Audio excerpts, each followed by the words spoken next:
Welcome to Norse Mythology, the unofficial guide. It's unofficial because I'm neither a credentialed academic nor a time-traveling medieval Norse pagan, but I deal with this material directly from the sources, interpreted through the lens of the experts and their opinions. If you're looking for depth and detail in a simple and accessible way, then you're in the right place.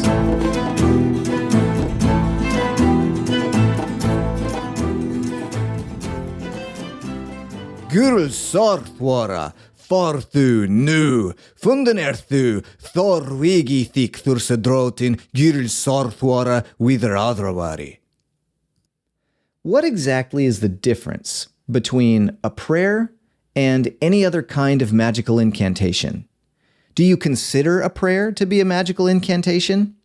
Is there some difference in the fact that when praying, one should be addressing the divine directly? Or can a prayer be any invocation of divine power at all? Can gods pray to each other? And to what degree does your own worldview influence the answer to these questions? In a Norse context, the scribes who recorded the myths that survived into modern times recorded very little about the actual ritual practice of Norse religion. There is some evidence that certain mythic stories were probably ritually reenacted.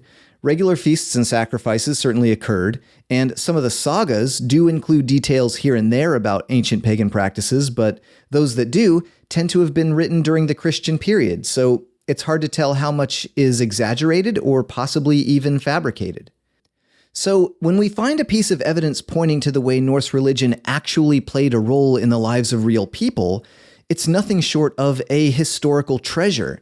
And if it calls upon deity for intervention into some aspect of real life, we can think of it as good enough to be called a prayer, even if it takes a different form than what we might be used to.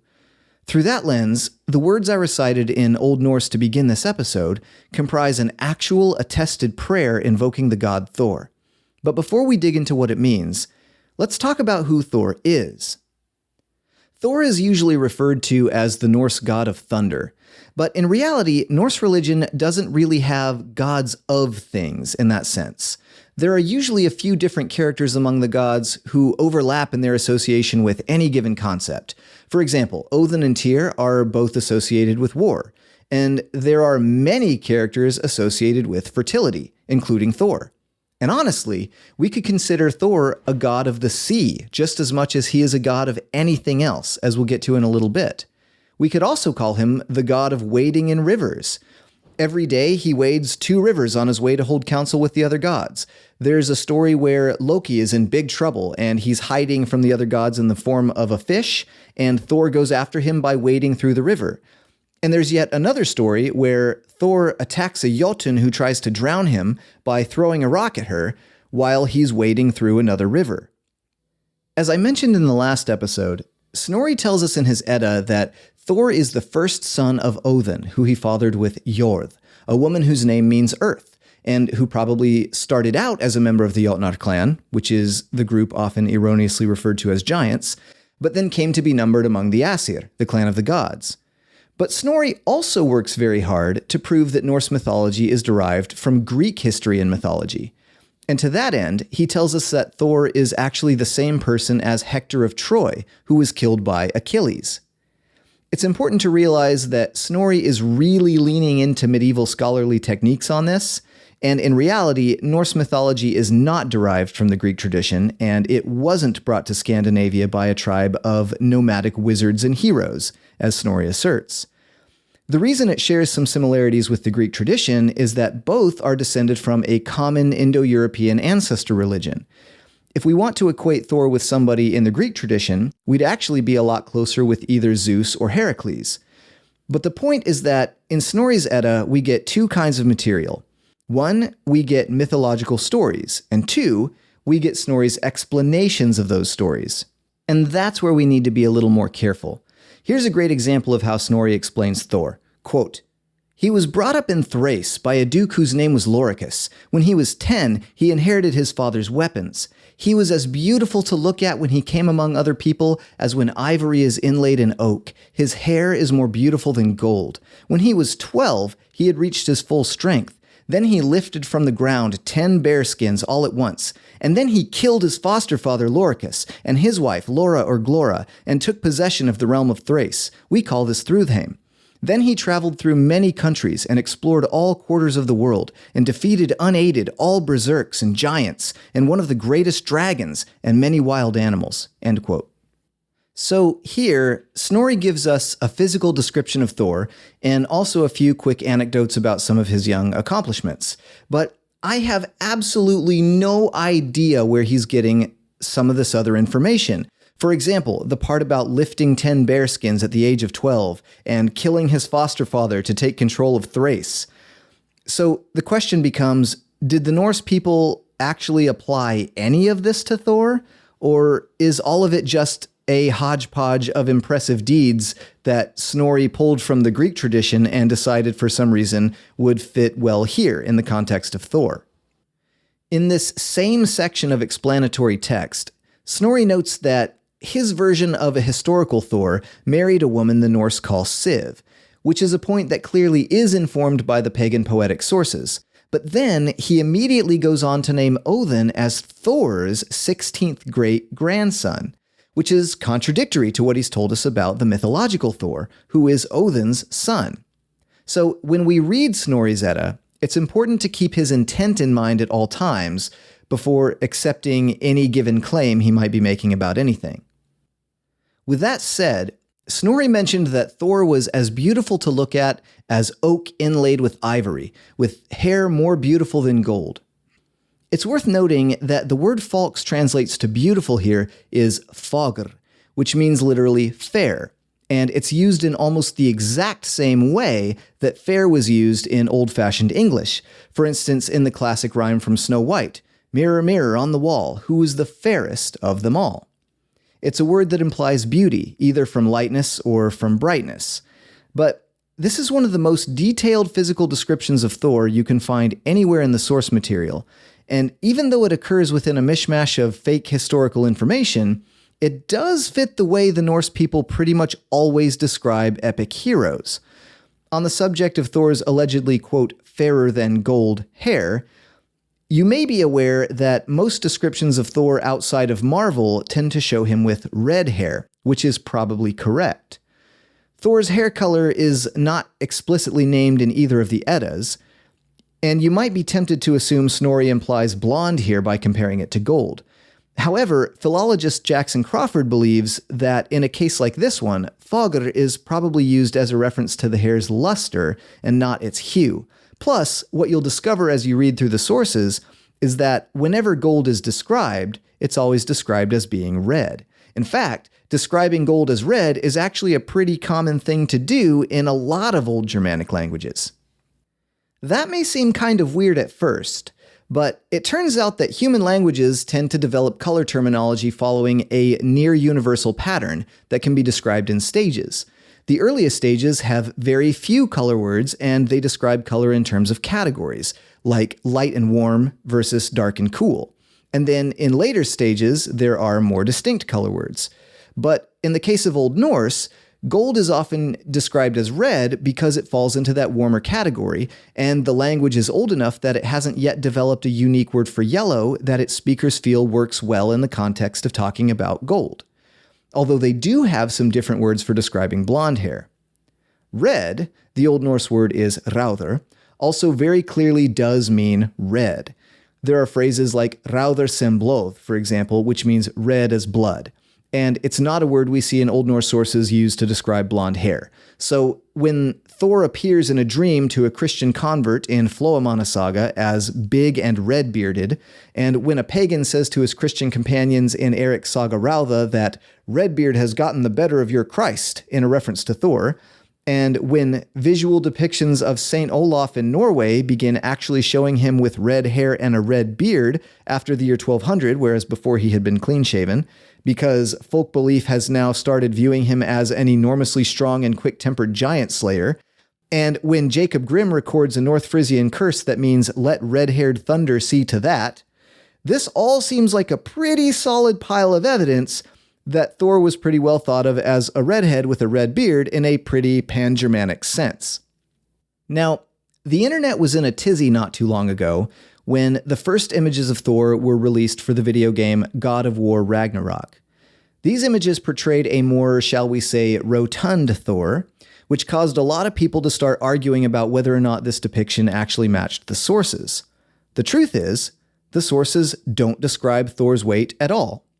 They do describe him eating enormous amounts of food, sometimes, such as the time he attended a wedding in the poem Thrymskvida and ate 1 whole ox, 8 salmon, and all the dainties meant for the women, and drank 3 full casks of mead.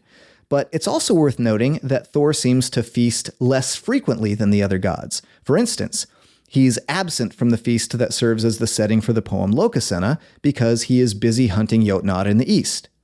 He's also a god, so we can't really say for sure that food is going to have exactly the same effect on his body as it would have on ours.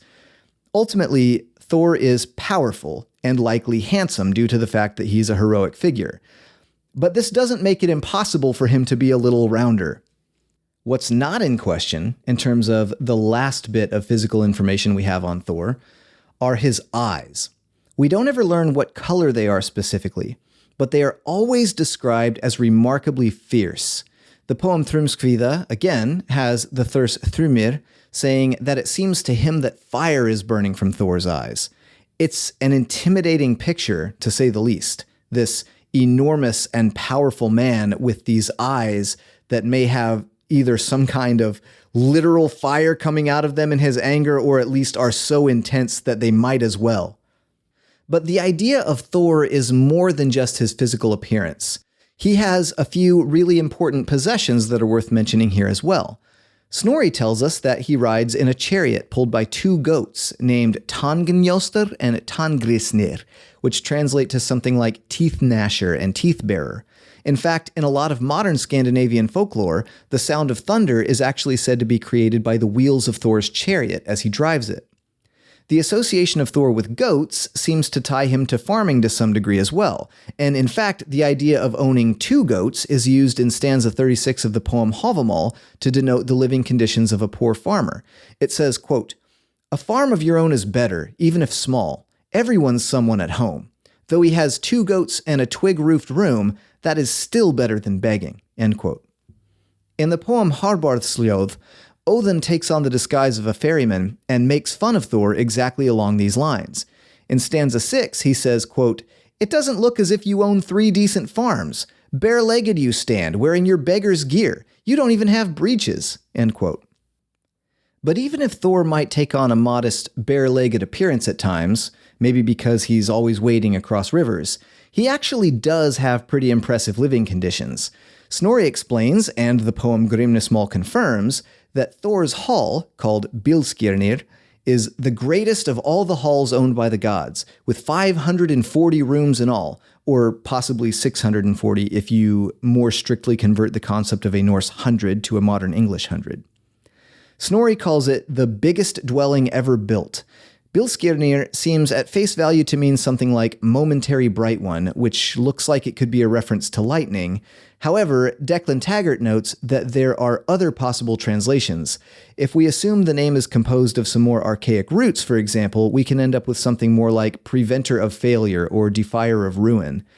Whatever it means, Bilskirnir is located within or near Osgarðr in an area called Thrúðvangar, meaning strength fields if you go by Snorri's information, or Thrúðheim, meaning strength home or strength realm if you go by the poem Grimnismal. Snorri also tells us that Thor possesses 3 special items he uses when fighting. One is the Hammer Mjolnir, well known to all sorts of Jotnar as it has crushed in many of their kinsmen's skulls. I won't dig into Mjolnir too much here, since I can easily make at least one entire episode on it, and probably will, but for now, suffice it to say that the sources never list Mjolnir as having any powers related to lightning or thunder, and never describe its weight, or provide any limitations on who can or can't use it. There's no worthiness factor like we get in the Marvel Universe, for example. As far as we know, Thor is still Thor even without it, although it does grant him a few specific powers, and when it gets stolen at one point, the gods do become afraid that it will allow the Jotnar to overrun Osgarðr. Mjolnir gives its user the power to strike an object as heavily as they want to strike. It always hits its target when thrown, and it returns to your hand after being thrown as well. We also see Thor using this hammer to consecrate a funeral pyre, and even to resurrect goats at one point. It's possible that the word Mjolnir was adopted early on from an old Slavic word that looks pretty similar and means lightning. But if so, there's a good chance that meaning would have been lost on the vast majority of Old Norse speakers, so we still can't really say that they thought of it as being connected to lightning. There are other possible etymologies as well, and we just don't have any real consensus as of now about where the word came from. But Mjolnir is attested in several of our poetic sources, and archaeologists have uncovered tons of Mjolnir pendants that would have been worn almost like Christian crosses from sites all across Viking Age Scandinavia. Snorri also gives Thor a belt he calls a Megingjörð, meaning a girdle of might, and which he says doubles Thor's godly strength when he wears it. Snorri doesn't seem to have invented this idea, as there is a 10th century poem called Þórstrapa that refers to Thor with phrases like the belt familiar one and the user of the strength belt. But it's worth noting that the actual belt doesn't seem to show up anywhere in the Poetic Edda or any other pagan period sources. Lastly, Snorri gives Thor a set of iron gloves he calls both Jarnglovar and Jarngripr. These words just mean iron gloves and iron grippers. Snorri claims that Thor, quote, must not be without these against the hammer shaft, end quote. But I would just like to point out that these gloves only show up in a single story, and in that story, Thor doesn't even have his hammer with him. It's kind of the point of the story. What happens is that the gloves are given to him in that story by another character early on as a plot voucher that later allows him to catch and throw a glowing hot metal ingot. It's worth emphasizing that these gloves are not mentioned anywhere else, not when the hammer is created or when it is first given to Thor and explained to him, not in any instance of him actually using the hammer, and not when any other characters steal it or inherit it. There are a couple of theories about why Snorri might have said Thor needs these gloves, but my personal favorite is that he doesn't need them at all. My guess is that they were probably just useful in this one story, but ended up becoming something like a fairy tale tradition among Christians by the 13th century when Snorri was writing. Being Odin's son gives Thor a pretty big list of siblings, or at least half-siblings, including, but not limited to, Baldur, Höður, Vali, and Vidar, all characters we'll talk more about later. There are some other characters listed as Odin's sons too, but there's also some conflicting information about most of them. The god Loki, however, is not Thor's brother or Odin's adopted son or anything like that. Thor is married to a goddess named Siv, who has hair made of literal gold that was crafted for her by dwarves after Loki cut off her natural hair. She gave birth to the god Ullr at some point before she married Thor, but the two of them have a daughter together named Þrúður, who Snorri names as one of the Valkyries, women who shepherd those who die in battle to Odin's hall.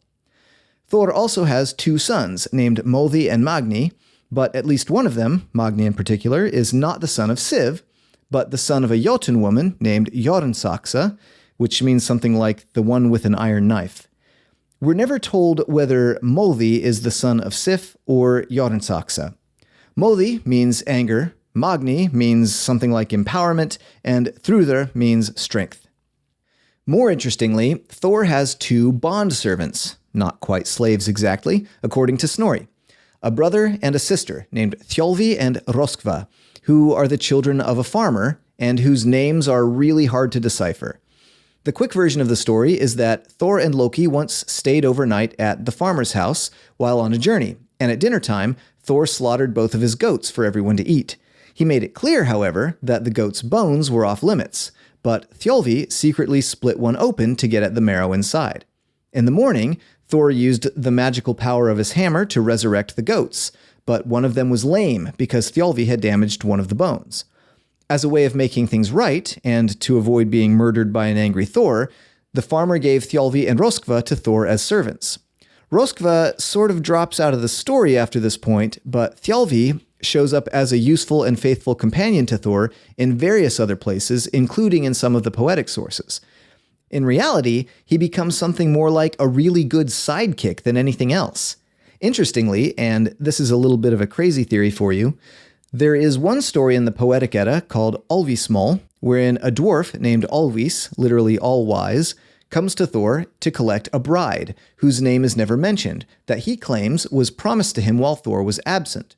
He claims that pledges were made that shouldn't be broken, but Thor replies that he fully intends to break those pledges because, quote, Ek brudar å flest of rad sem fadir, which, as I understand it, could mean either of two things. It could mean either I have the foremost right over the bride as father, in which case the girl would be Thor's daughter, Þórr, or it could mean I have the foremost right over the bride like a father, in which case the girl could just as easily be Thor's bondmaid, Roskva.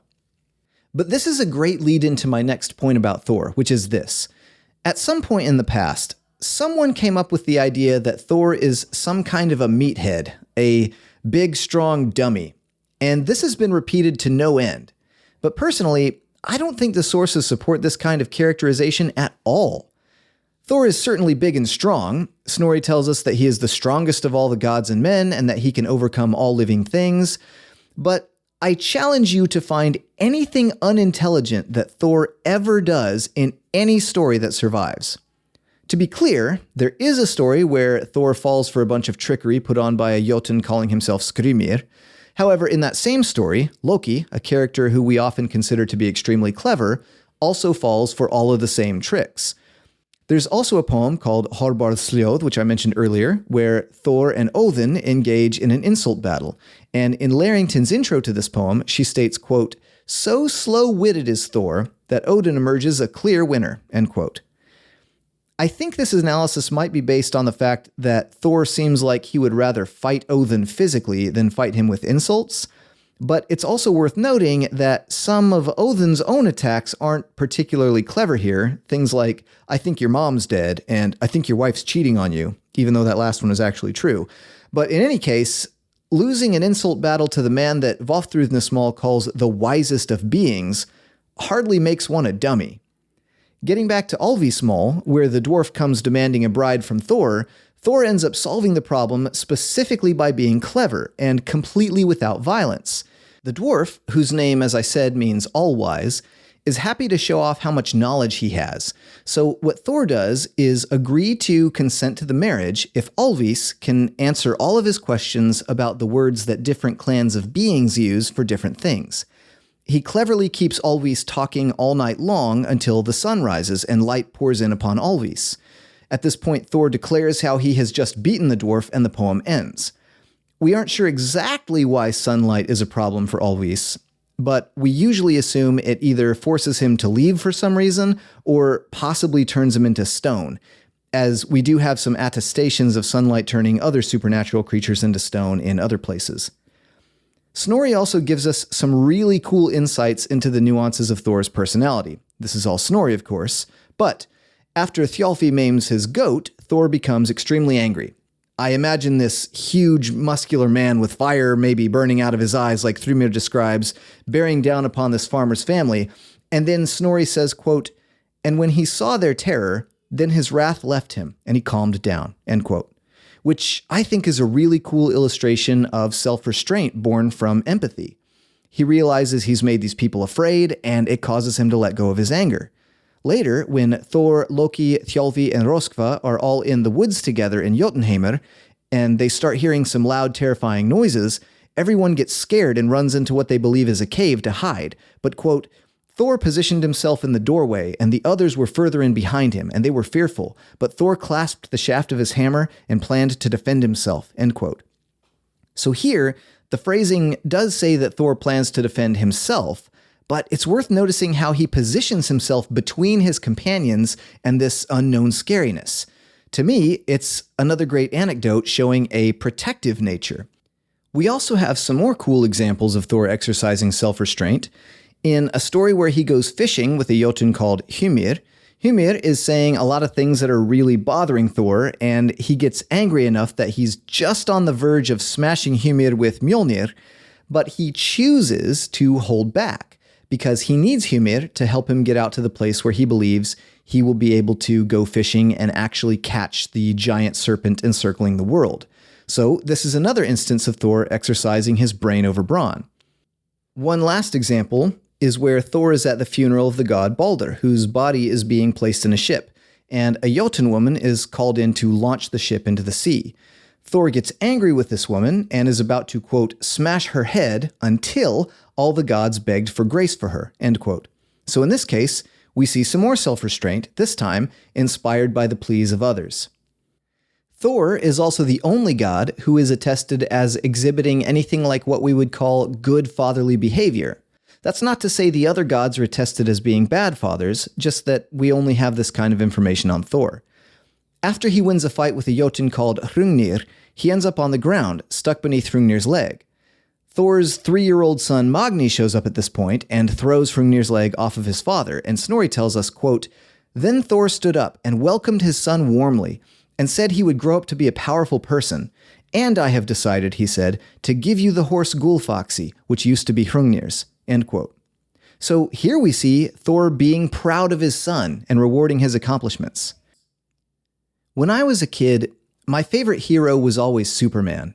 I know a lot of people think Superman is boring because he's too powerful, but what I loved about Superman was that he stood for goodness and he always won, at least in the old Christopher Reeve movies. I'm not much of a comic book guy. Thor, to me, is the Norse Superman. The value system he works in may be a little different than our value system today, but it's the same thing conceptually. Thor stands for good in the Norse mindset, and he always wins. Which brings me back to the prayer I recited at the beginning of this episode. I mentioned in the last episode that in most stories, Thor is not present in Osgardr because he's out in the east hunting Jotnar. But why is this such an important mission for him, given that his mother, one of his lovers, and his grandmother on his father's side all come from the Jotnar clan? Is it because he's just some genocidal maniac? Well, no, it's not. The prayer I recited at the beginning of this episode is called the Canterbury Charm. It's in Old Norse, was written in runes, but was discovered scrawled into the margins of an Anglo-Saxon manuscript from 1073 AD. It translates to the following in English, in my own translation. Girl, Sorkazer, leave now, you are found. May Thor use his divine power upon you, Lord of Thursar, Girl, Sorkazer, against blood vessel pus, end quote. Keep in mind that words like Jotnar and Thursar, which was used here, are pretty well interchangeable. We can compare this to another find from Sweden called the Kavinabe Amulet, which is a little trickier to decipher.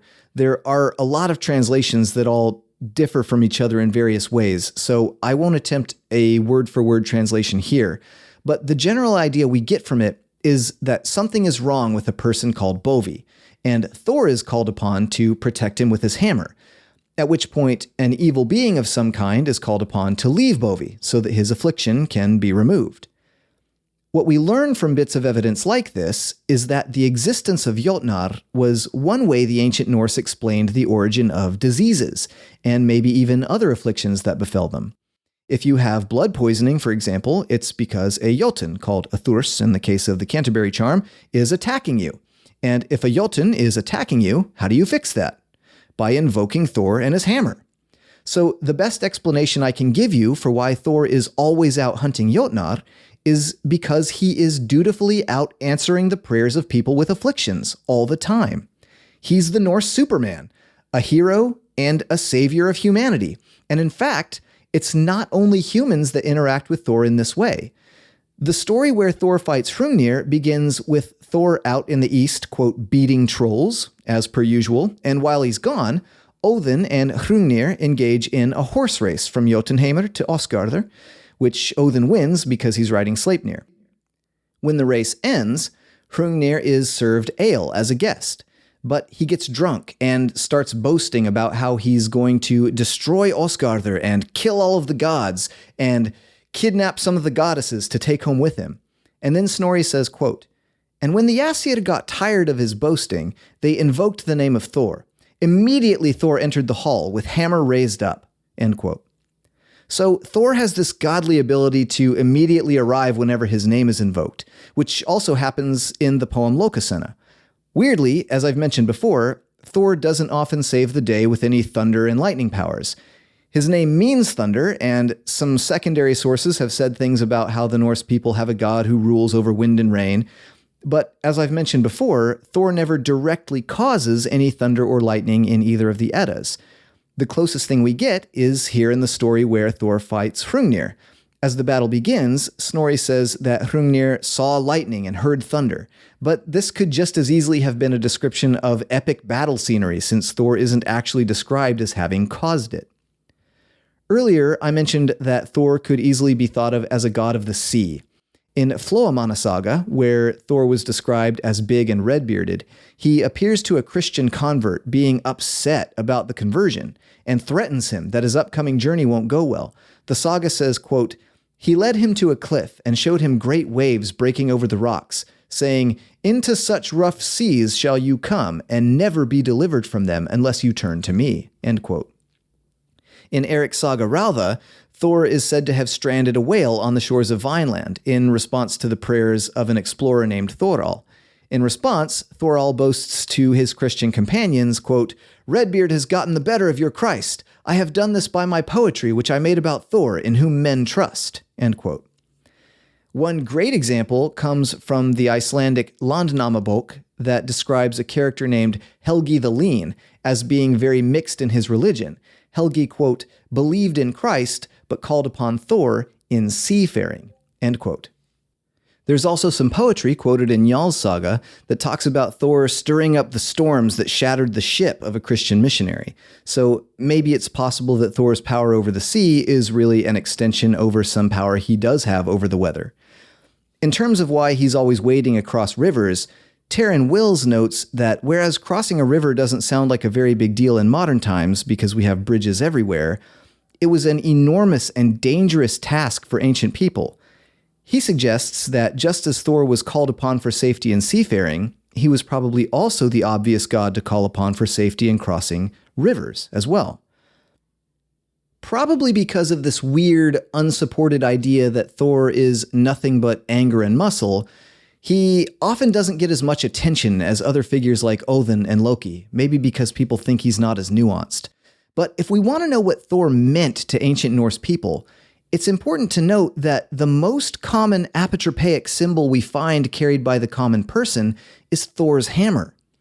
He was clearly a protective force that was called upon in some of the most dangerous situations in life. But just as importantly, when you catch a fatal disease, or when you are beset by the powers of some evil Jotun, Thor is the one who will save you.